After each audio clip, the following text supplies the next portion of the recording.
একদিন এই চালাক ঘোড়াটা জেলের দেয়াল ভেঙে জেল থেকে পালিয়ে যায়, যা দেখার পর এই পাখিটাও ঘোড়ার মতোই জেল থেকে পালানোর চেষ্টা করে, কিন্তু সে পালাতে গিয়ে একজন পুলিশের সবগুলো দাঁত ভেঙে দেয়। এরপর পাখিটা ঘোড়াটাকে তার গলার শিকলটাকে খুলে দিতে বললে ঘোড়াটা এমন ভাবে খুলে দেয় যে তার মাথাটাই ঘুরে যায়। এই জন্য পাখিটা অনেক জোরে একটা টান মেরে ঘোড়ার গলার শিকলটাকে খুলে দেয়। এরপর তারা দুইজন জলদি করে জেল থেকে পালানোর জন্য মাটির নিচের রাস্তা দিয়ে পালানোর সিদ্ধান্ত নেয়, কিন্তু সেই দরজাটাকে খুললেই মাটির নিচ থেকে অনেকগুলো ভয়ঙ্কর সিংহ বের হয়ে আসে। কিন্তু তখন একজন পুলিশ তাদেরকে ধরার জন্য চলে আসলে তারা দুজন মিলে পুলিশকে বোকা বানিয়ে মাটির নিচে দেখতে বলে, কিন্তু পুলিশ তাদের সঙ্গে চালাকি করতে গেলেই তারা পুলিশকে ধাক্কা মেরে সেই সিংহের গর্তের মধ্যে ফেলে দেয়।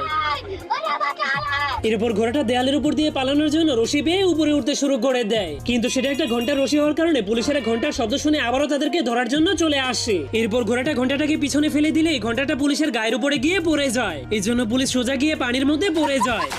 তখনই তারা দুইজন সুযোগ পেয়ে বোম মারার মেশিন দিয়ে জেলখানার দেয়াল পার হয়ে পালিয়ে যায়।